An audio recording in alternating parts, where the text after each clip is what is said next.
आ जाइए दोस्तों, स्वागत है आपके अपने YouTube channel MK science classes पर। जो मेरा भाई आर्मी जीडी की टेक्निकल की जो तैयारी कर रहा है, ट्रेडमेंट्स की जो तैयारी कर रहा है, जो भी साइंस का पोर्शन रहेगा उसको हम आपको डिक्टो करवाने वाले हैं मेरे दोस्तों। यदि मेरा भाई चैनल से नया जुड़ा है कोई तो चैनल को सब्सक्राइब करें, वीडियो को लाइक शेयर करता रहे। जब तक आपका एग्जाम नहीं होता है 2024 में, तब तक हम आपको ऐसे ही क्लासेस करवाते रहेंगे।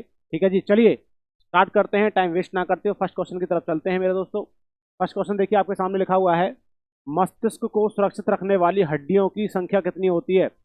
इसका मतलब जो आपका ब्रेन होता है, इस ब्रेन को कवर करने वाली यहाँ पर कुछ हड्डियां होती हैं, उन हड्डियों की संख्या कितनी होती है। 8 होती है मेरे दोस्तों, 10 होती है, और 14 होती है, या फिर 7 होती है। जल्दी से बताइए क्या आंसर होगा इसका।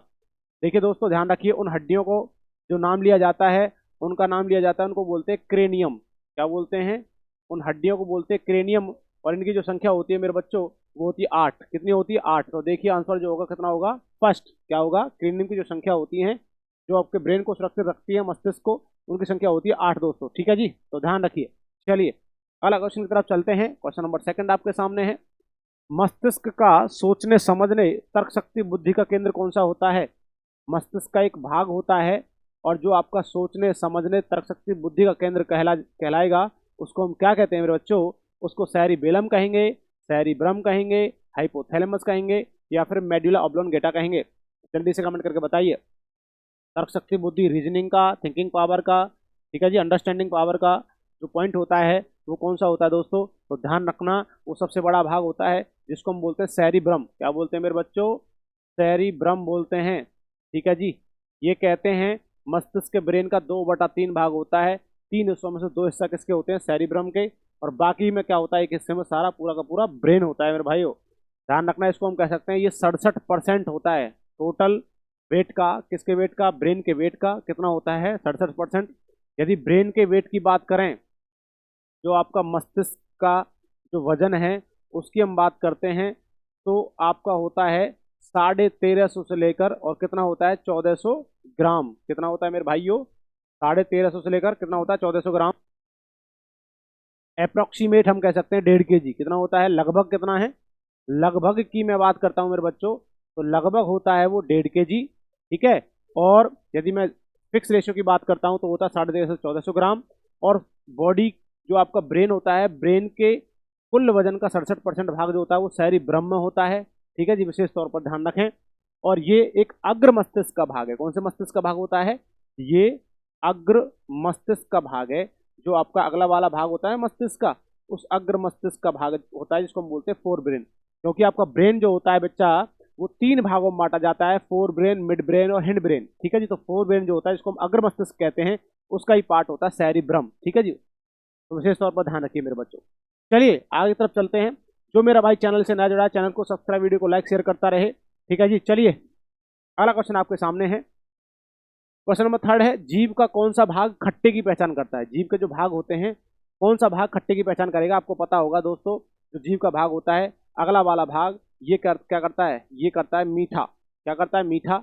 ये वाला भाग जो होता है जिसको हम बोलते हैं आपका पार्श्व भाग। ठीक है, ये पार्श्व भाग जो होता है ये करता है मेरे बच्चों क्या चीज? आपका खट्टे की पहचान करता है, जो खट्टा आपका होता है। और जो पिछला वाला भाग होता है ये करता है आपका कड़वा। इस पिछले वाले भाग को बोलेंगे पश्च भाग। ठीक है जी, पश्च भाग होता है।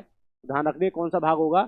तो यहाँ पर होता है थोड़ा थोड़ा सा जो टच होता है इससे। और ये वाला भाग जो होता है ये करता है आपका नमकीन। क्या करता है भाई? नमकीन की पहचान करता है। तो विशेष तौर पर ध्यान रखें। तो आपका यहाँ क्या पूछा गया है, जीव का कौन सा भाग खट्टा करेगा? तो ये वाला भाग पार्श्व भाग जो होता है। तो इसका आंसर क्या होगा मेरे बच्चों? पार्श्व भाग जो होता है ये जीव का भाग होता है, जो क्या पहचान करेगा? खट्टे की पहचान करता है मेरे दोस्तों। ठीक है जी, लगभग आपकी 7 से 8 हजार की आपकी बर्ड्स होती हैं, जो स्वाद कलिकाएं होती हैं आपके जीव में। ठीक है जी, विशेष तौर पर ध्यान रखिए। अगले क्वेश्चन की तरफ चलेंगे। जो पिछला वाला भाग है कड़वा है, अगला वाला बाल मीठा होता है। चलिए आगे सामने चलते हैं। क्वेश्चन देखिए, क्वेश्चन नंबर 4 आपके सामने है, जीव में कितनी स्वाद कलिकाएं या कलिकाएं होती हैं। ठीक है जी, जीव में कितनी स्वाद कलिकाएं होती हैं। ठीक है जी, तो जीव में कितनी स्वाद कलिकाएं होती हैं? तो जीव में बताइए, जीव में कितनी स्वाद कलिकाएं हैं?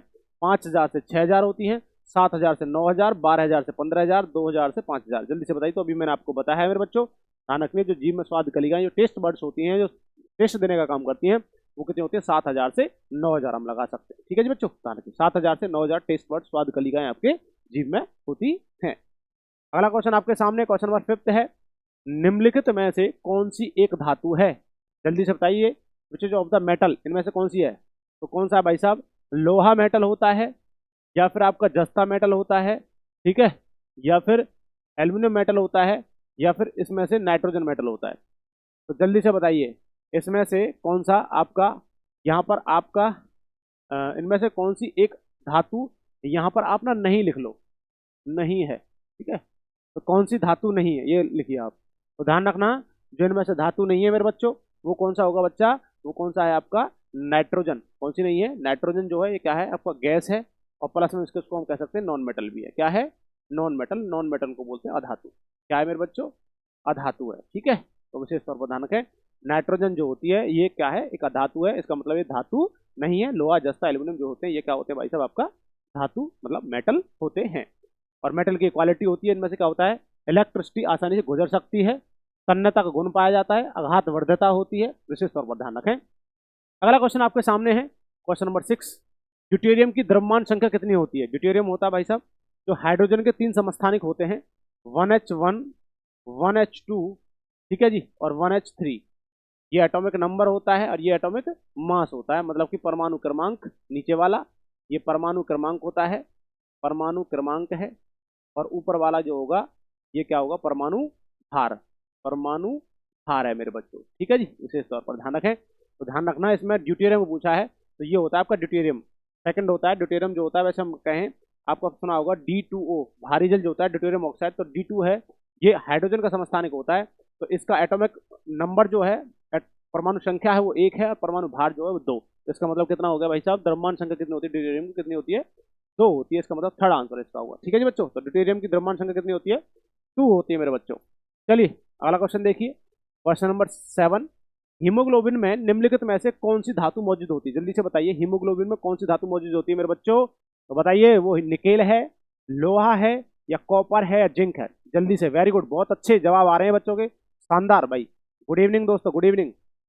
चलिए चलिए देखिए बेटे, निकेल होगा, लोहा होगा, या कॉपर होगा, जिंक। तो ध्यान रखना, जो हीमोग्लोबिन होता है उसमें एक धातु होती है, उसको हम बोलते हैं लोहा, जिसको हम बोलते हैं आयरन। ये हीमोग्लोबिन में प्रेजेंट होता है भाइयों, ठीक है जी। हीमोग्लोबिन कौन होता है आपका? लोहा होता है भाई, ठीक है जी। आयरन, विशेष तौर पर ध्यान रखें, कौन सा होता है? आयरन जो होगा ये आपके किसमें होगा? हीमोग्लोबिन में होता है, ठीक है जी। और हीमोग्लोबिन की वजह से क्या होता है? रक्त का जो लाल रंग होता है, आरबीसी जिसको हम बोलते हैं, आरबीसी, रेड ब्लड सेल, इन रेड ब्लड सेल जो होती है इनका लाल रंग जो होता है हीमोग्लोबिन के कारण होता है। हीमोग्लोबिन का कार्य क्या होता है भाई साहब? आपका जो होता है इसका O2 और CO2 का संवहन करना, ठीक है जी, ध्यान रखिए। तो चलिए अगला क्वेश्चन चलते हैं। अगला क्वेश्चन देखिए आपके सामने, क्वेश्चन नंबर आपका अगला क्वेश्चन है आपका, अगला क्वेश्चन देखिए, क्वेश्चन नंबर 8 है कि सामान्य मानव रक्त जो होता है, जो मनुष्य का रक्त है वो क्या है? वो उदासीन है, थोड़ा अम्लीय है, अम्ल या क्षार में परिवर्तनशील है, या फिर थोड़ा क्षारीय? जल्दी से बताइए, जो मनुष्य का रक्त होता है वो क्या है, कैसा है? वो उदासीन है, न्यूट्रल है, थोड़ा अम्लीय है, मतलब कि आपका कैसा है वो? एसिड है, या फिर एसिड को क्षार में मतलब बेस को एसिड में कन्वर्ट करने वाला है, या हम कह सकते हैं भाई साहब आपका कैसा होता है? बेसिक होता है। तो ध्यान रखना, जो आपका रक्त होता है, रक्त का पीएच वैल्यू कितना होता है मेरे बच्चों? रक्त की पीएच वैल्यू जो होती है वो होती है 7.4। कितना होता है? 7.4 होता है। और जिसकी पीएच वैल्यू 7 से ऊपर जाती है, 7 से ऊपर जाने पर वो क्या हो जाता है? बेस हो जाता है। इसका मतलब मेरे बच्चों वो क्षार है। क्या है? क्षार। तो क्षार होगा तो इसका मतलब जो आपका ब्लड होता है वो कैसा होता है? थोड़ा क्षारीय होता है। कैसा होता है? थोड़ा क्षारीय, क्योंकि पीएच मान कितना है? 7 से ज्यादा है, तो 7.4 है मेरे बच्चों, ठीक है जी। चलिए अगला क्वेश्चन आपके सामने है, क्वेश्चन नंबर 9, हाथी, भालू तथा गेंडा किस जाति के जीव हैं? जल्दी से बताइए, हाथी, भालू, गेंडा किस जाति के जीव हैं? वो पक्षी से हैं, बिल्कुल गलत है ये तो। स्तनधारी है, चलो मान लिया। उभयचर हैं या सर्प? उभयचर वो होते हैं भाई साहब जो आपके कहाँ पर रहते हैं? पानी में भी रहते हैं, और किस में रहते हैं? आपके स्थल पर भी रहते हैं, धरती पर भी रहते हैं। जल्दी से बताइए। और सर्प तो आपको पता ही होगा, तो ये तो बिल्कुल कटता है। तो ध्यान रखना, हाथी, भालू और गेंडा जो होते हैं ये स्तनपाई जीव होते हैं। स्तनपाई, इसको हम बोलते हैं मैमल्स। क्या बोलते हैं बच्चों? मैमल्स वो होते हैं, मैमल्स उनको कहते हैं जो बच्चों को जन्म देते हैं। बच्चों को जन्म देना, ठीक है जी। इनमें से एक भी कंडीशन फॉलो हो सकती है, बच्चों को जन्म देना, ठीक है जी। बाहरी, बाहर की तरफ क्या क्या होते हैं? बाहर की तरफ कान होते हैं भाई, ठीक है जी। और बच्चों को क्या पिलाते हैं? दूध पिलाते हैं। बच्चे को दूध पिलाना, ठीक है मेरे बच्चों। तो बच्चे को दूध पिलाना जो होता है तो ये कंडीशन होती है मैमल्स की। तो देखिए हाथी जो होता है बच्चे देता है, भालू भी क्या है, गेंडा भी, ये सभी बच्चे देते हैं, सीधी सी बात है, और बच्चों को दूध पिलाते हैं। तो ध्यान रखना, हाथी भालू गेंडा जो होता है किस जाति के जीव होते हैं, स्तनधारी या मैमल्स होते हैं। अगला क्वेश्चन देखिए, क्वेश्चन नंबर 10 आपके सामने है, निम्नलिखित में ऐसे कौन सा जंतु गर्म रक्त वाला होता है। गर्म रक्त वाला जंतु बताना भाई, वो आपका कबूतर होता है, मछली होता है, मेंढक होता है, या फिर मगरमच्छ होता है, जल्दी से बताइए। निम्नलिखित में से कौन सा जंतु गर्म रक्त वाला होता है। तो ध्यान रखना मेरे बच्चों, सभी को पता होगा इस बारे में। तो ध्यान रखना वो क्या होता है, आपका कबूतर जो होता है कैसा होता है, गर्म रक्त वाला होता है। देखिए ये मौसम के अकॉर्डिंग अपने टेम्परेचर क्या कर सकते हैं, मेंटेन कर सकते हैं, ठीक है। कौन, मछली, मेंढक और मगरमच्छ होते हैं। जैसे हम भी हैं, हम भी गर्म खून के व्यक्ति होते हैं। हमारा जो ब्लड होता है वो फिक्स टेम्परेचर होता है, जैसे 37 डिग्री सेल्सियस होता है हमारे बॉडी का टेम्परेचर, 98.6 डिग्री फ़ारेनहाइट होता है, या हम कह सकते हैं 310 केल्विन होता है। तो ये फिक्स टेम्परेचर होता है, इसका मतलब हम कह सकते हैं हम गर्म खून वाले व्यक्ति होते हैं।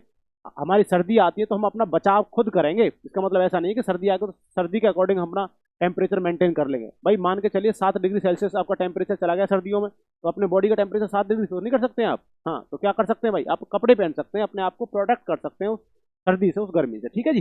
चलिए अगला क्वेश्चन आपके सामने, क्वेश्चन नंबर 11 है, मनुष्य में कितने गुणसूत्र होते हैं भाई, मनुष्य में कितने क्रोमोजोम होते हैं, जल्दी से बताइए। वो 42 होंगे, वो 23 होंगे, 46 होंगे, या 78, जल्दी से बताइए। 42, 23, 46, 78। तो ध्यान रखना मेरे बच्चों, जो आपके क्या होते हैं भाई, आपका जो आपका मनुष्य होता है उसमें क्रोमोजोम जो होते हैं, गुणसूत्र होते हैं, वो 46 होते हैं। कितने होते हैं बच्चों, 46। तो संख्या तो होती है, संख्या यहाँ देख लीजिए भाई साहब, संख्या होती है, संख्या संख्या तो क्रोमोजोम की कितनी होती है, गुणसूत्र की होती है 46। और जोड़े की हम बात करें, जोड़े जो होते हैं भाई साहब, वो जोड़ा जो होते हैं वो होते हैं 23। एक जोड़े में कितने होते हैं, 2, तो 23 दूनी 46, ठीक है जी। तो ध्यान रखिए। अगला क्वेश्चन आपके सामने है, क्वेश्चन नंबर 12 आपके सामने है, आधुनिक आनुवांशिकी का जनक किसे कहा जाता है। मॉडर्न जो आपका जेनेटिक्स है उसका फादर किसे कहा जाएगा, चार्ल्स डार्विन को कहा जाएगा, या फिर आपका ग्रेगर मेंडल को कहा जाएगा, या फिर आपका अलेक्जेंडर फ्लेमिंग को कहा जाएगा, या फिर ऑटो हॉर्न को कहा जाएगा, जल्दी से बताइए किसको कहा जाएगा। तो ध्यान रखना, आधुनिक आनुवांशिकी का जो जनक कहा जाता है वही है जॉन ग्रेगर मेंडल। किसको कहा जाता है, जॉन ग्रेगर मेंडल जो थे, इन्होंने किया था भाई साहब मटर के पौधे पर रिसर्च। किस पर किया था, मटर का पौधा, और मटर के पौधे पर इन्होंने रिसर्च कर दिया था, ठीक है जी। तो ध्यान रखना यही व्यक्ति हैं। मटर के पौधे का साइंटिफिक नाम क्या होता है, पीसम, पीसम, और क्या होता है, सटिवम। क्या होता है भाई साहब, पीसम सटिवम होता है इसका रासायनिक नाम, इसका मटर के पौधे का। तो जॉन ग्रेगर मेंडल को अनुवांशिकी का फादर कहा जाता है। अच्छा, अनुवांशिकी का नामकरण करने वाला कौन था, इस अनुवांशिकी शब्द का नामकरण करने वाला था, वो नाम था भाई साहब आपका, आप जल्दी से बताइए क्या नाम था। उसका नाम था मेरे बच्चों, उनका नाम क्या था, वॉटसन। क्या नाम था भाई, वॉटसन। क्या नाम था, वॉटसन एक व्यक्ति हुए, 1905 में इन्होंने अनुवांशिकी का नामकरण किया, जेनेटिक का नामकरण किया, ठीक है जी। परंतु फादर जो कहेंगे वो जॉन ग्रेगर मेंडल को कहते हैं, जिन्होंने मटर के पौधे पर रिसर्च किया था। चलिए अगला क्वेश्चन आपके सामने, क्वेश्चन नंबर 13, शोल्डर टांका में सीसा के साथ क्या होता है भाई। शोल्डर का टांका होता है, ठीक है, टांका लगाया जाता है, तो उसमें टांके में क्या होता है, सीसा जो होता है। तो शीशे के साथ और दूसरी क्या चीज होती है, तो वो चांदी होती है, तांबा होता है, टिन होता है, एल्यूमिनियम होता है। जल्दी से बताइए कमेंट करके भाई बच्चों क्या होगा। बहुत शानदार आपके जवाब आ रहे हैं, वेरी गुड, वेरी गुड बच्चों। तो ध्यान रखना, जो आपका शोल्डर टांका होता है शीशे के साथ क्या होता है, उसमें आपका टिन होता है, एक लॉजिक होता है, आपको टांका लगाना होता है। तो टांका कैसे लगाना है, लेट कर लगाना है। कैसे लगाना है, लेट कर, ऐसे लॉजिक समझ लो। तो टांका लगाना है, टांका है शोल्डर टांका, लेट कर लगाना है, लेट, लेट से हो गया लेड, हो गया ले से लेड, और टे से क्या होता है मेरे बच्चों, टिन हो जाता है। क्या होता है, लेड और टिन। तो समझ लीजिए यहाँ पर शीशा दे रखा है, लेड मतलब शीशा ही होता है, क्या होता है, शीशा, ठीक है मेरे बच्चों। तो शीशा हो गया और बच गया क्या, टिन। तो इसका आंसर क्या होगा, टिन होगा मेरे भाई, ठीक है जी, समझिए, ठीक है। तो क्या होगा, टिन होगा। शोल्डर टांका में शीशा के साथ क्या मिलाया जाता है, टिन मिलाया जाता है। अगला क्वेश्चन आपके सामने, क्वेश्चन नंबर 14 है, कौन सी धातु हथेली पर रखने पर पिघल जाती है भाई साहब। ऐसी एक धातु होती है, यदि आपका उसको इस पर ले लिया जाए, हाथ पे ले लिया जाए, क्योंकि बॉडी का टेम्परेचर कितना होता है भाई, आपके शरीर का तापमान कितना है, आपके शरीर का जो तापमान है वो कितना होता है भाई, वो होता है 37 डिग्री सेल्सियस। अभी मैंने बताया है शरीर का तापमान, अभी मैंने बताया भाई कितना है, 37 डिग्री सेल्सियस। कितना है आपके शरीर का तापमान, 37 डिग्री सेल्सियस। आप नॉर्मल टेम्परेचर, आप ठीक ठाक हो, इतना आपका बॉडी टेम्परेचर है। अब भाई आप जो आपका एक भी कोई ऐसी धातु है जिसको हाथ पे ले लेंगे, तो बॉडी का टेम्परेचर की वजह से वो क्या हो जाता है, पिघलने लगता है ना। तो वो क्या होता है, एल्यूमिनियम होता है, पोटेशियम होता है, गैलियम होता है, मैग्नीशियम होता है। तो भाई साहब बच्चों क्या होता है, गैलियम एक ऐसी धातु होती है जिसको हाथ पर लेने पर वो क्या हो जाती है, पिघल जाती है। ठीक है, क्योंकि बॉडी का टेम्परेचर मिलता है 37 डिग्री सेल्सियस, तो वो पिघल जाएगी। ठीक है, और यहीं आपको ऐसे कहने लगे ऐसी कौन सी धातु जो चाकू से काटी जा सकती है, चाकू से काटी जाने वाली, चाकू से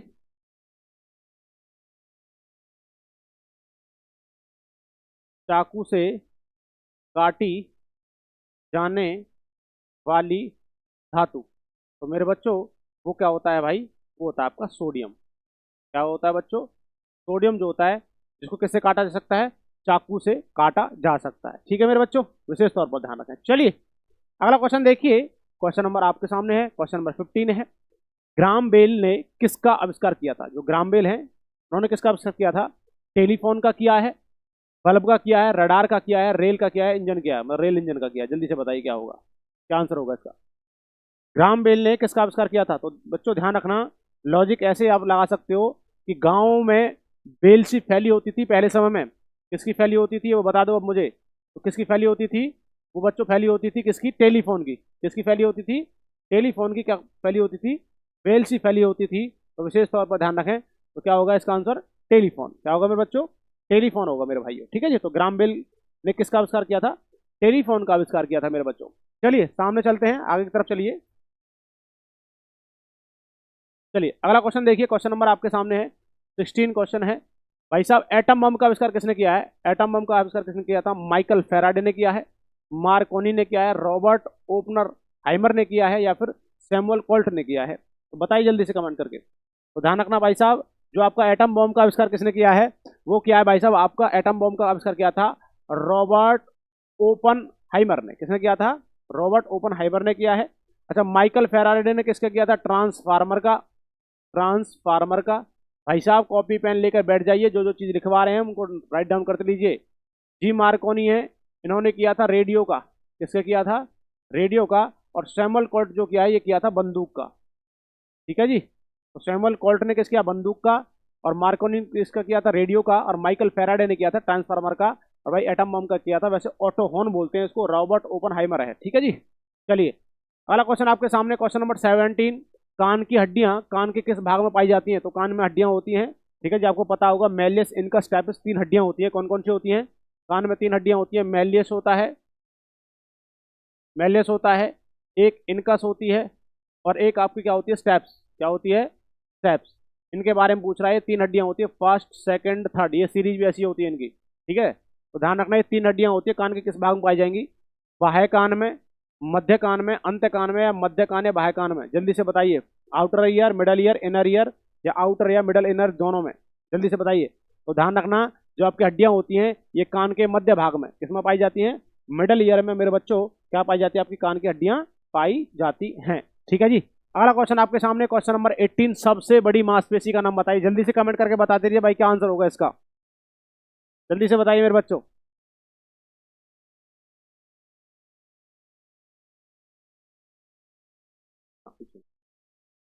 चलिए, तो भाई सबसे बड़ी मांसपेशी का नाम क्या है, स्टेपिडियस है, ग्लूटस मैक्सिमस है, लिगामेंट है, या टेंडन है। जल्दी से कमेंट करके बताइए मेरे बच्चों क्या होगा आंसर। तो ध्यान रखना, सबसे बड़ी मांसपेशी जो होती है ये ग्लूटस मैक्सिमस होती है। और मेरे बच्चों ये होती कहाँ है, ये कूल्हे में होती है। कहाँ होती है, कूल्हे में होती है। कूल्हे की सबसे बड़ी मांसपेशी होती है। स्टेपिडियस जो होती है ये कान में होती है। कहाँ होती है, स्टेपिडियस कान में पाई जाने वाली मांसपेशी है। और ग्लूटस मैक्सिमस कूल्हे में पाई जाने वाली एक मांसपेशी होती है। और लिगामेंट जो है भाई साहब, ये तो बोन टू बोन, मतलब कि हड्डी से हड्डी का कनेक्शन होता है। क्या होता है, हड्डी से हड्डी का जोड़। ठीक है जी, हड्डी से हड्डी का जोड़। ठीक है मेरे बच्चों, तो हड्डी से हड्डी का जोड़ जोड़ कहते हैं, वो आपका लिगामेंट होता है। और टेंडन जो होता है वो आपका होता है हड्डी से मांसपेशी। क्या होता है, हड्डी से मांसपेशी। ठीक है मेरे बच्चों, विशेष तौर पर ध्यान रखें। तो हड्डी से मांसपेशी का जोड़ कहेगा टेंडन, हड्डी से हड्डी का जोड़ कहा जाएगा आपका लिगामेंट। और भाई सबसे बड़ी मांसपेशी होती है ग्लूटस मैक्सिमस, और सबसे छोटी मांसपेशी जो होती है वो होती है स्टेपिडियस, कान में होती है। ठीक है भाई, विशेष तौर पर ध्यान रखें। चलिए अगला क्वेश्चन आपके सामने मेरे बच्चों, बताइए 19 क्वेश्चन है, अक्कल दाढ़ की संख्या कितनी होती है। जो अक्कल दाढ़ आती है ना, विजडम टीथ जो होती है, और विजडम टीथ जो आती है किस उम्र में आती है, ये भी मैंने बता रखा होगा भाई आपको। ये आपका 18 वर्ष से कब तक आती है, 25 वर्ष तक। कब तक आती है मेरे बच्चों, 18 से 25 वर्ष के दौरान आने वाली एक दांत होता है जिसको हम बोलते हैं अक्कल दाढ़, विजडम टीथ। तो भाई वो संख्या 12 होगी, उनकी 4 होगी, 20 होगी या 32 होगी, जल्दी से बताइए। तो विशेष तौर पर ध्यान रखें भाई, एकल डार्ट जो होती है वो आपकी संख्या जो होती है 4, कितनी होती है 4, विशेष तौर पर ध्यान रखें। जो आपका मैक्सिलरी जॉ और मैंडिबल जॉ, मतलब निचले वाला जबड़ा और ऊपर वाला जबड़े, दो जबड़े होते हैं, इनके अंदर आती है, पीछे आपने देखा होगा। तो 4 आपकी संख्या होती है किसकी, डार्ट की। तो विशेष तौर पर ध्यान रखें। 20 दांत जो होते हैं ये दूध के दांत होते हैं, दूध के दांत, ठीक है, दूध के दांत जो बच्चों में आते हैं, ठीक है। और 32 दांत जो होते हैं ये युवावस्था में है, किसमें है, युवा अवस्था। जो बच्चे अभी वीडियो देख रहे हैं उनके दांत जो संख्या होगी वो कितना है भाई, वो 32 दांत हैं। और दूध के दांत जो है वो 20 होते हैं, ठीक है, जो बच्चों में होते हैं।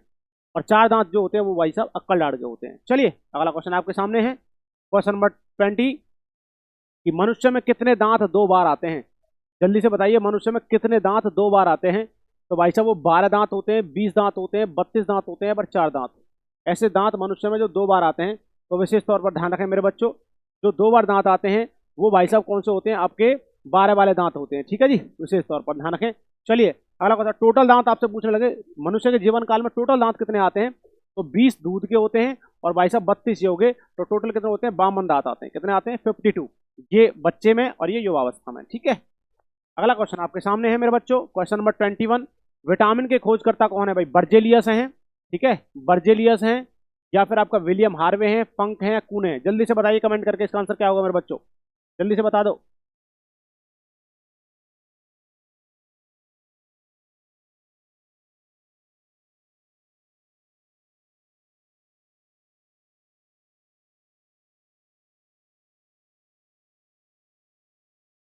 चलिए चलिए देखिए बच्चों, तो क्या होगा भाई साहब, विटामिन खोजकर्ता कौन है, वो होते हैं फंक। कौन है भाई, फंक जो हैं वो विटामिन के खोजकर्ता हैं। और भाई फंक ने 1911 में इसके बारे में बताया, विटामिन के बारे में बताया, फंक ने खोज करता है। आपने पता होगा विटामिन जो होती है A B C D E और के, आपके लिए तो इतनी विटामिन बहुत है, वैसे लगभग ये 51 टाइप की आपकी विटामिन होती हैं, 50 से 51 टाइप की आपकी विटामिन होती हैं। फिर बी के टाइप भी होते हैं, आपको पता होगा B1 B2 B3 B5, ठीक है, B6 बी आपका B6 B7, ठीक है, B9 और 11, ठीक है। और आपका क्या होता है, एक होता है B12, ये विटामिन भी होती हैं, ठीक है, इनके सबके नाम होते हैं, थायमिन हो गया, राइबोफ्लोविन, नियासिन, पेंटाथोनिक अम्ल, पायरोडॉक्सिन होता है, उसके बायोटिन होता है, फॉलिक एसिड होता है, साइनोकार्बोलामिन। तो ध्यान रखिए इसका क्या होगा, 1911 में फंक ने किसकी खोज करी थी भाई साहब, विटामिन के खोज करता है। बर्जेलियस को प्रोटीन का खोजकर्ता कहा जाता है, किसके, बर्जेलियस को प्रोटीन का खोजकर्ता कहा जाता है मेरे बच्चों। और विलियम हार्बो कहा जाता है रक्त परिसंचरण तंत्र, रक्त परिसंचरण तंत्र, ठीक है जी। भाई बच्चे कॉपी पेन निकालना, जो जो चीज मैं आपको लिखवा रहा हूं वो राइट डाउन करते चलें भाई साहब, बिल्कुल विशेष इंपॉर्टेंट चीजें हैं आपके लिए, ठीक है जी। एक क्वेश्चन बाहर नहीं जाने देना है भाई, ध्यान रखना। तो भाई आप इसको कमेंट करके बताएंगे कूने जो हैं वो हार्मोन्स के हैं या एंजाइम्स के हैं, अभी खोज करके और आप मुझे बताना है कमेंट में, कूने जो हैं आपके एंजाइम्स के हैं, हार्मोन्स के खोज करता है।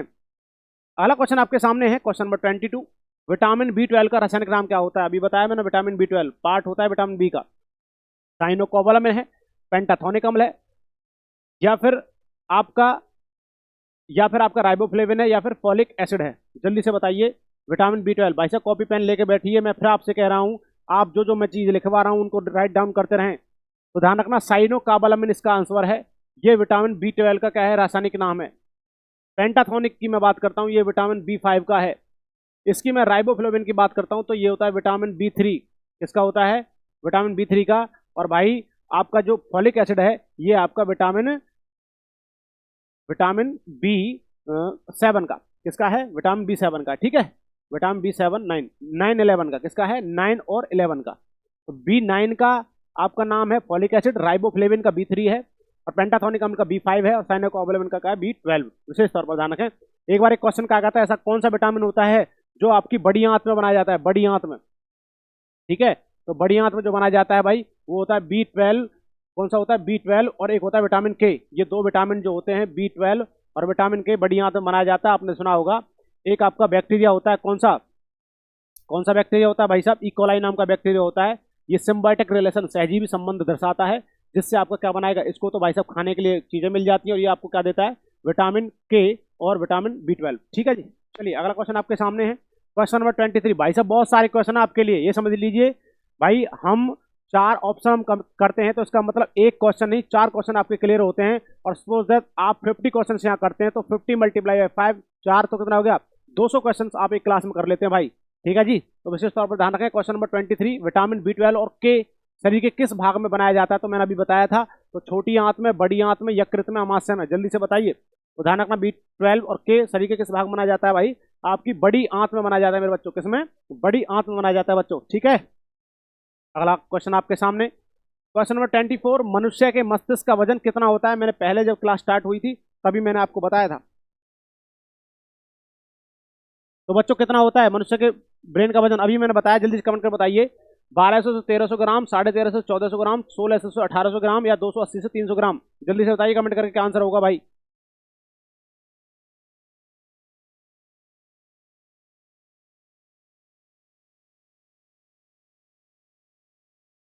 देखिए बच्चों, तो ध्यान रखना, मैंने आपको बताया था लगभग जो होता है, लगभग लगभग की मैं बात करूं ब्रेन का वेट तो वो होता है 1.5 kg, 1.5 किलोग्राम। ठीक है। परंतु यहाँ पर ऐसा कोई चीज दिख नहीं रही है, तो इसका मतलब सीधे सीधे क्या होगा, 1350 से 1400 ग्राम। ये आपको पेपर में लगाना है। तो 1350 से लेकर 1400 ग्राम जो होता है मनुष्य के मस्तिष्क का, ब्रेन का वेट होता है। ठीक है। और ये भी कहा जाता है बॉडी के बॉडी के वेट का, मतलब कि मनुष्य के शरीर के वेट का, मनुष्य के वेट, बॉडी के वेट का 2% वजन जो होता है, 2% वजन, 2% वजन जो होता है मेरे बच्चों, वो किस में होता है? आपके ब्रेन में, मतलब कि मस्तिष्क में होता है। विशेष तौर पर ध्यान रखें, आप निकाल लेना भाई। यदि आपके अंदर 70 किलो वेट है बॉडी के अंदर, तो उसका 2% निकाल लेना, आपको पता पड़ जाएगा आपके अंदर कितना वजन है या कितना दिमाग है। ठीक है जी। चलिए क्वेश्चन नंबर 25, हड्डी से मांसपेशी को जोड़ को क्या कहते हैं? अभी मैंने आपको बताया था, हड्डी से मांसपेशी जोड़ को क्या कहते हैं? लिगामेंट, टीबिया, ह्यूमरस या टेंडन? जल्दी से बताइए। तो ध्यान रखना मेरे बच्चों, हड्डी से मांसपेशी जोड़ को कहते हैं भाई साहब आपका टेंडन। क्या कहते हैं? टेंडन। और हड्डी से हड्डी को जोड़ को, हड्डी से हड्डी, हड्डी से हड्डी को कहेंगे वो आपका लिगामेंट। टीबिया जो होती है ये आपके पैर में पाई जाती है। ठीक है जी, पैर में। और ह्यूमरस जो होता है ये पाई जाती है आपकी हाथ में। किस में पाई जाती है? ये हाथ में हड्डी होती है, पैर में। टीबिया और आपका होती है फैबुला, टीबिया और फैबुला हड्डी होती है, ये पैर में पाई जाती है, पिंडली में जिसमें हम बोलेंगे। और ह्यूमरस जो होती है बच्चा, ये यहाँ से लेकर और यहाँ तक पाई जाती है, एक हड्डी होती है। ठीक है, हाथ में। तो विशेष तौर पर ध्यान रखें। अगला क्वेश्चन आपके सामने, question number 26, RBC red blood corpuscles, WBC white blood corpuscles, platelet का निर्माण कहाँ होता है? डब्ल्यूबीसी, आरबीसी और प्लेटलेट्स, इन सभी का निर्माण कहाँ होता है बच्चों? तो यकृत लीवर में होगा, अस्थिमज्जा बोन मैरो में होगा, प्लीहा मतलब स्प्लेन में होगा, या फिर प्लेटलेट्स के अंदर होगा? जल्दी से बताइए। आरबीसी, डब्ल्यूबीसी, प्लेटलेट्स सभी का निर्माण कहाँ होता है? जल्दी से कमेंट करके बताओ मेरे बच्चों। वेरी गुड, बहुत शानदार आपके जवाब आ रहे हैं भाई। जल्दी जल्दी जल्दी से बताइए।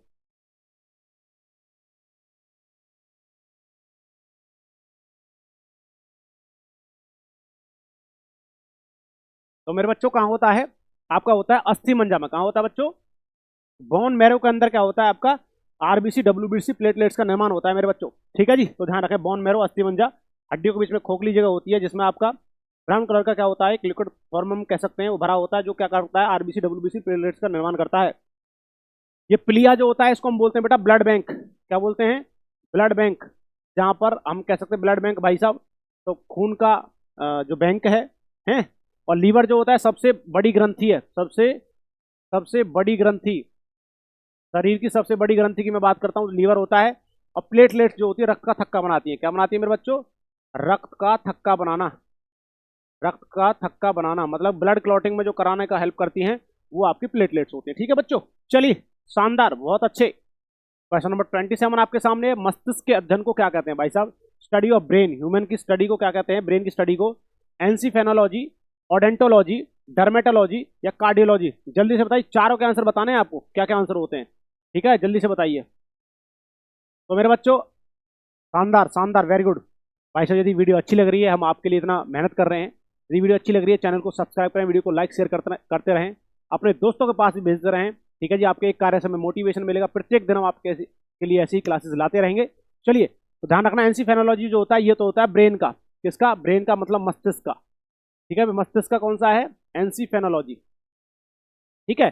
और ओडेंटोलॉजी जो होता है ये होता है दांतों का। किसका होता है भाई? ये होती है दांतों की स्टडी, ओडेंटोलॉजी। ठीक है। और ध्यान रखना, जो आपका डर्मेटोलॉजी होता है ये होता है त्वचा का। किसकी स्टडी होती है? त्वचा, स्किन की। और भाई ये जो आपका कार्डियोलॉजी होता है ये होता है हृदय का। ठीक है जी। तो 4 क्वेश्चन क्लियर हुए भाई बच्चों। यस या नो, जल्दी से थंब भेजा भाई, अंगूठे के निशान बताएं सर जी, यस या नो। तो ध्यान रखना, एंसीफेनोलॉजी मस्तिष्क का, ओडोंटोलॉजी दांतों का, डर्मेटोलॉजी त्वचा का, कार्डियोलॉजी हृदय का। ध्यान रखिए भाई। चलिए अगला क्वेश्चन आपके सामने है, क्वेश्चन नंबर 28। मनुष्य की आंख में प्रतिबिंब कैसा बनता है? मनुष्य की आंख में प्रतिबिंब कैसा बनता है? तो भाई साहब वास्तविक और सीधा बनेगा, वास्तविक और आभासी बनेगा, वास्तविक और उल्टा बनेगा, सीधा या आभासी बनेगा? जल्दी से बताइए मेरे बच्चों। तो ध्यान रखना, मनुष्य की आंख में प्रतिबिंब जो बनता है वो बनता है भाई वास्तविक और उल्टा, रियल और इन्वर्टेड। कैसा बनता है? Real and inverted. ठीक है जी, रियल इन्वर्टेड बनता है। कहाँ बनता है भाई आंख में? प्रतिबिंब जो बनता है वो बनता है भाई साहब बच्चों रेटिना पर। कहाँ बनता है? रेटिना पर। कैसा बनता है? ठीक है जी, रेटिना पर। और 1/10 सेकंड तक इमेज वहां पर रुकती है रेटिना पर। ठीक है जी, रेटिना पर इमेज बनती है। अगला क्वेश्चन आपके सामने, क्वेश्चन नंबर 29। वर्णांधता बीमारी में आंख का कौन सा भाग क्षतिग्रस्त होता है? जब आपको एक बीमारी होती है वर्णांधता, जिसको हम बोलते हैं कलर ब्लाइंडनेस। क्या बोलते हैं? Colour blindness. पता होगा ना इस बारे में, यस या नो? तो कलर ब्लाइंडनेस जो होता है, जिसको हम बोलते हैं, आपको आपकी भाषा में बताएं तो कलर विजन। क्या होता है? कलर विजन एक बीमारी होती है। इस बीमारी में आंख का कौन सा भाग क्षतिग्रस्त होगा भाई? जल्दी से कमेंट करके बताइए बच्चों, कौन सा भाग क्षतिग्रस्त होगा? तो ध्यान रखना, वो कौन होता है, रॉड्स होती हैं या फिर आपका आयरिस होता है। ठीक है जी, आपका कौन होगा? आपका कौन होगा? रॉड्स होगा, आयरिस होगा, पीपल होगा? तो ध्यान रखना बच्चों, वो क्या होती है? कॉन्स। क्या होती है? कॉन्स। कॉन्स जो होती है रंग की पहचान करने का काम करती हैं, और विशेष तौर पर ये कौन कौन से कलर पर काम करती हैं? लाल और हरा रंग। ठीक है जी, तो इसी रंग को देखने में समस्या हो जाती है कलर विजन में। लाल और हरा रंग आपको क्या है, बिल्कुल अलग से दिखाई नहीं देता या दूसरे कलर में दिखाई देगा। तो विशेष तौर पर ध्यान रखें, कॉन्स जो होता है इसमें क्षतिग्रस्त होते ही हैं। कॉन्स और रॉड्स आंख की दो सेल्स होती हैं। ठीक है जी, कॉन्स का काम होता है रंग का पता लगाना, रॉड्स का काम क्या होता है भाई साहब? जो आपका प्रकाश होता है उसको कंट्रोल करना। क्वेश्चन नंबर 30 आपके सामने, कौन सा विटामिन जल में घुलनशील है? जल्दी से बताइए, which vitamin dissolve in water? कौन सी विटामिन होती है जो जल में घुल जाएंगी? KEDA या फिर PKAB विटामिन, विटामिन डी या के, विटामिन बी और सी? जल्दी से बताइए। बहुत अच्छा, वेरी गुड, शानदार। तो ध्यान रखना बच्चों, जो विटामिन होती हैं जल में घुलनशील वो होती हैं बी और सी। कौन सी होती हैं? बी और सी जल में घुलनशील हैं। एक बार क्वेश्चन कहा गया था यूरिन में, मनुष्य के मूत्र में, मूत्र जो होता है जिसको हम यूरिन कहेंगे, यूरिन में कौन सा विटामिन होता है? तो दोस्तों वो होता है बी और सी। ठीक है जी, और आपको पता होगा विटामिन सी किससे मिलता है? तो खट्टे पदार्थों से। किससे मिलता है? खट्टे पदार्थों से मिलता है मेरे बच्चों। ठीक है जी, पॉइंट टू पॉइंट बात कर रहे हैं, कोई फालतू की बात नहीं कर रहे हैं भाई साहब, सीधा सीधा आपको चीजें बता रहे हैं, बहका नहीं रहे हैं भाई। तो ध्यान रखना, बी और सी जो विटामिन होता है वो भाई साहब आपके जल में घुलनशील होते हैं। विटामिन सी और बी जो होता है वो यूरिन में भी होता है, और विटामिन जो सी मिलता है वो किससे मिलता है? खट्टे पदार्थों से मिलता है मेरे बच्चों। अगला क्वेश्चन आपके सामने, क्वेश्चन नंबर 31। शरीर की सबसे लंबी कोशिका का नाम क्या है भाई साहब? सबसे लॉन्गेस्ट सेल कौन सी होती है? मनुष्य की सबसे लॉन्गेस्ट सेल कौन सी है? तो वो शुतुरमुर्ग का अंडा होता है, मादा अंडाणु होता है, माइक्रोप्लाज्मा गैलेसेप्टिकमा होता है, या फिर तंत्रिका तंत्र? जल्दी से बताओ मेरे बच्चों। शानदार, वेरी गुड। तो ध्यान रखना, शरीर की सबसे लंबी कोशिका का नाम जो होता है वो होता है तंत्रिका तंत्र, जिसको हम बोल सकते हैं न्यूरॉन। क्या बोलते हैं? न्यूरॉन। न्यूरॉन जो होता है ये आपकी सबसे लंबी क्या होती है? सेल होती है। शुतुरमुर्ग का अंडा ये सबसे सबसे बड़ी कोशिका है, सबसे बड़ी कोशिका। इसका मतलब कह सकते हैं यूनिसेलुलर है भाई। ठीक है, शुतुरमुर्ग का अंडा। मादा अंडाणु होता है ये मनुष्य के जेनेटिक भाग में हम कह सकते हैं, रिप्रोडक्टिव सिस्टम जो होता है उसके अंदर सबसे बड़ा, सबसे बड़ी सेल है ना। मनुष्य के अंदर की हम बात करें तो मनुष्य के अंदर मादा अंडाणु जो फीमेल का ओवम होता है, वो आपका जो ओवम होता है वो सबसे बड़ा होता है। और माइक्रोप्लाज्मा ग्लासेप्टिमा सबसे सबसे छोटी, सबसे छोटी कोशिका है। ठीक है जी, माइक्रोप्लाज्मा ग्लासेप्टिमा सबसे छोटी कोशिका होती है भाई साहब, जिसको हम बोलते हैं PPLO। इसका दूसरा नाम भी क्या होता है? PPLO। माइक्रोप्लाज्मा ग्लासेप्टिमा सबसे छोटी है, ये सबसे लंबी है, ये सबसे बड़ी है। हैं सभी एक कोशिका, मतलब एक कोशिका से बने हैं, सारे जो लिखे हुए हैं एक कोशिका से बने चीजें। अगला क्वेश्चन आपके सामने, क्वेश्चन नंबर 32। प्रोटीन की सबसे छोटी इकाई का नाम क्या होता है? प्रोटीन की सबसे छोटी इकाई क्या है? Smallest unit of protein. वो आपका बच्चा न्यूरॉन होता है, वो ग्लूकोज होता है, वो अमीनो अम्ल होता है, या फिर कोशिका होती है? प्रोटीन की सबसे छोटी इकाई, स्मॉलेस्ट यूनिट ऑफ प्रोटीन। जल्दी से बताइए कमेंट करके, वेरी गुड, शानदार। तो ध्यान रखना भाई, प्रोटीन की सबसे छोटी इकाई जो होती है वो होती है अमीनो अम्ल। क्या होती है? अमीनो अम्ल, अमीनो एसिड क्या होता है? अमीनो जो अम्ल होते हैं इनकी संख्या होती है 20 अमीनो एसिड होते हैं। ठीक है भाई, प्रोटीन की सबसे छोटी इकाई होती है। प्रोटीन टूटता है पेप्टॉन, पेप्टॉन से पॉलीपेप्टाइड, पॉलीपेप्टाइड से अमीनो एसिड। ठीक है जी, तो आपको पता होगा प्रोटीन से पेप्टॉन, पेप्टॉन से पॉलीपेप्टाइड, पॉलीपेप्टाइड से अमीनो एसिड में टूटने का काम करता है। तो सबसे छोटी इकाई जो होती है अमीनो एसिड होती है। 20 अमीनो एसिड होते हैं जिसमें से 10 एसेंशियल होते हैं, 10 नॉन एसेंशियल होते हैं। अगला क्वेश्चन देखिए, क्वेश्चन नंबर 33 आपके सामने है। अधातु विद्युत की क्या होती है? जो अधातुएं होती हैं, नॉन मेटल्स जो होती हैं, इसमें विद्युत क्या होती है भाई साहब? क्या होता है विद्युत का? बिजली का। तो ध्यान रखना, विद्युत को गुजरने देती हैं। इसका मतलब इसमें कह रहा है कि कुचालक हैं। ठीक है जी, विद्युत की कुचालक हैं, विद्युत की सुचालक हैं, विद्युत की अर्धचालक है, इनमें से कोई नहीं। जल्दी से बताइए। इंसुलेटर हैं, इंसुलेटर हैं, कंडक्टर हैं, सेमीकंडक्टर हैं, या इनमें से कोई नहीं? जल्दी से बताइए। तो ध्यान रखना, विद्युत की जो आपके धातुएं होती हैं वो क्या होती हैं? इंसुलेटर। क्या होती हैं? इंसुलेटर। इंसुलेटर, इंसुलेटर का बच्चों मतलब होता है विद्युत को गुजरने नहीं देती हैं। विद्युत को गुजरने, ठीक है, गुजरने नहीं देती, नहीं देती। इसका मतलब हम कह सकते हैं बिजली इनमें से नहीं गुजरती है। किसमें से? अधातुओं में से। ठीक है जी, बिजली नहीं गुजरती है, धातु में से बिजली गुजरती है। और सेमीकंडक्टर में से आधी परत गुजर जाती है, जैसे सिलिकॉन हो गया, जर्मेनियम हो गया, ये सेमीकंडक्टर होते हैं। मस्तिष्क का कौन सा भाग भूख, प्यास, घृणा, प्रेम आदि का एहसास कराएगा भाई? तो कौन सा भाग होता है भूख, प्यास, घृणा, प्रेम का आदि का एहसास कराता है? वो सेरिब्रम है, सेरिबेलम है, हाइपोथैलेमस है, या फिर थैलेमस है? मस्तिष्क का कौन सा भाग भूख, प्यास, घृणा आदि का एहसास कराएगा? तो बच्चों वो होता है हाइपोथैलेमस। क्या होता है? हाइपोथैलेमस। ये ब्रेन का पार्ट होता है, और ब्रेन का फोर ब्रेन मतलब अग्र मस्तिष्क का भाग होता है हाइपोथैलेमस। ठीक है, ये 3 पार्ट होते हैं, हम कह सकते हैं सेरिब्रम, हाइपोथैलेमस और थैलेमस। भूख, प्यास और घृणा का जो एहसास कराता है वो आपका कौन सा कराता है? भूख, प्यास, घृणा का तो कराता है भाई आपका हाइपोथैलेमस, प्रेम वेरम वगैरह। ठीक है, लव वाला हार्मोन्स भी हाइपोथैलेमस से निकलता है। आगे देखिए भाई साहब, सेरिब्रम जो होता है, मैंने पहले क्वेश्चन में बताया था, सोचने, समझने, तक शक्ति, बुद्धि का केंद्र जो होता है वो सेरिब्रम होता है, सबसे बड़ा भाग है। सेरिबेलम जो होता है भाई, ये कहते हैं शरीर का संतुलन बनाना, संतुलन बनाना, बैलेंसिंग जो करता है ना, बॉडी की बैलेंसिंग करता है जो, वो आपका सेरिबेलम होता है। जैसे आप C2H5OH ले लेते हो ना कभी कभी शादी ब्याह बरातन में, शराब वराब पी लेते हो, तो ध्यान रखो जो बच्चा पीता है भाई बुरा ना माने, तो C2H5 एथाइल अल्कोहल को पीने से सेरिबेलम प्रभावित हो जाता है आपका। ठीक है जी, आपके पैर डगमगाने लगते हैं, आपके मुंह से कुछ भी निकलने लगता है, तो आपका संतुलन खराब हो जाता है। और थैलेमस जो होता है, ये तो भूख प्यास घृणा हो गया, ये करता है भाई दुख, दर्द, दुख, दर्द और ताप।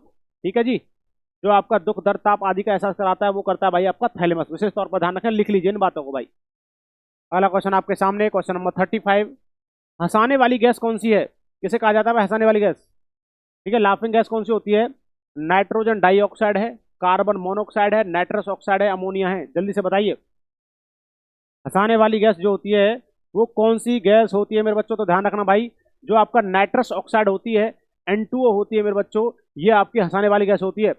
कार्बन मोनोऑक्साइड CO, ये विषैली गैस है। कैसी गैस है? विषैली गैस।